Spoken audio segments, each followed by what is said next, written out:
Krishna.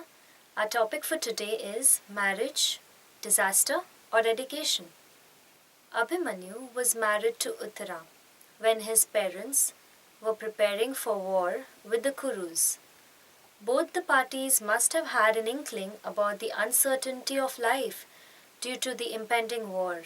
From a pure practical point of view, it was not a wise decision on the part of King Virat to marry his daughter to young Abhimanyu, who was more enthused about the proposal of war than marriage. He was eager to fight for justice on behalf of his parents, whom the Kurus had cheated in the gambling match. Virat was willing to put his daughter in a very difficult situation by arranging her marriage with Abhimanyu, who could be killed within a few days or a month after his marriage. Why would someone do this? Instead, why not wait till she could be assured of some certainty to have a long, happy married life? And sure enough, she did become a widow within a few months of her marriage. Her husband was brutally killed by 6 Maharathis. So what was her gain? Simply suffering?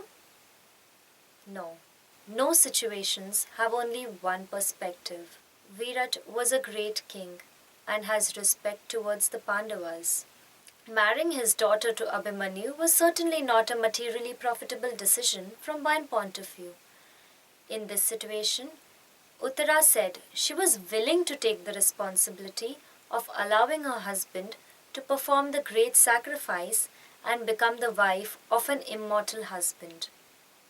Abhimanyu planted the seed of his heart in his very existence of being very dear to his parents and a loving nephew of Krishna in the form of his son Parikshit before the great sacrifice. Parikshit became the famous Pandav grandson. He ruled for more years than the Pandavas and was a great devotee of the Supreme Lord Krishna. Bhagavad, the great Purana, was spoken non-stop for 7 days and 7 nights for the sake of Parikshit. This discourse is immortal and has become the life and soul of all Vaishnavas and the heartbeat of Indians. The Bhagavad was one of the major textbooks in school till the Britishers came to India and implemented their education system. Abhimanyu did die early, but he was like a powerful medicine that goes into our system and destroys the disease itself. And along with the disappearance of the disease, the medicine also becomes non-existent. Sacrifice of the medicine's existence cures the patient of his disease. Similarly, Abhimanyu's death was not death, rather his dedication for the cause of the Pandavas. So it created a legacy of kings who were responsible and devotional. If we had the facility and access of asking Uttara, the wife of Abhimanyu, who was his wife only for a few days and a widow for many years, we could ask her whether she preferred a happy and long married life or being Abhimanyu's wife for just a few days. What would she choose? She would certainly choose to marry Abhimanyu several times rather than marrying anyone and living just happily. Both Uttara and Abhimanyu had such an admirable attitude that they invoked Parikshit, a great soul in her womb, who became a great emperor for the world.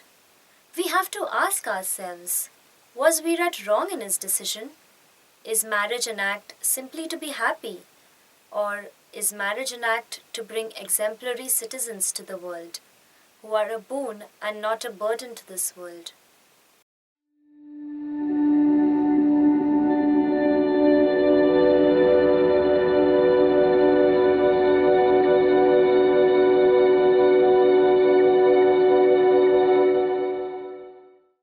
Leaving you with this question to contemplate on, I shall end the topic for today.